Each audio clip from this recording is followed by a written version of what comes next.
انم مشکور، آپ سے ہم جاننا چاہیں گے شہر قائد کے اندر اس وقت پاک بھارت مقابلے کے حوالے سے شائقین کا کیا کہنا ہے؟ جی بالکل، اس وقت جو ہے پاکستان انڈیا کا جو میچ چل رہا ہے اس کے حوالے سے کراچی کے عوام بہت پرجوش ہیں۔ اس وقت میں کراچی آرٹ کونسل میں موجود ہوں اور آپ دیکھ سکتے ہیں کہ اس وقت جو ہے ہال کافی زیادہ بھر چکا ہے، ورلڈ کپ کا میچ ہے اور لوگ کافی پرجوش ہیں۔ کہہ یہی رہے جو ابھی پارٹنرشپ چل رہی ہے اس سے بہت زیادہ امید ہے کہ یہ اچھا اسکور جو ہے آج کا کر سکے گی۔ ہم لوگوں سے پوچھیں کہ آپ بتائیے گا آپ کتنے زیادہ جو ہے پرجوش ہیں آج کے حوالے سے؟ جی دیکھیں، اس وقت ہم جو ہمارے دونوں مائناس کھلاڑی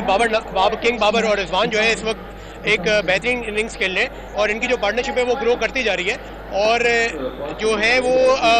یہ ٹارگٹ آرام سے جو ہے وہ 300 to 350 کے قریب پہنچ جائے گا، جو کہ ایک بہت ڈیفیکلٹ اور کمپٹیٹو ٹارگٹ ہوگا انڈیا کے لیے، اور پھر اس کے بعد جادو چلے گا شاہین شاہ افریدی کا اور جو ہے وہ حسن علی کا۔ میں ہوپ کرتا ہوں کہ حسن علی اور شاہین شاہ افریدی اپنی پریویس پرفارمنس کو جو ہے وہ کنٹینیو کریں گے، اور رضوان تو جو ہے وہ انبلیویبل ہے اور وہ آج اپنا پھر جادو جگائیں گے۔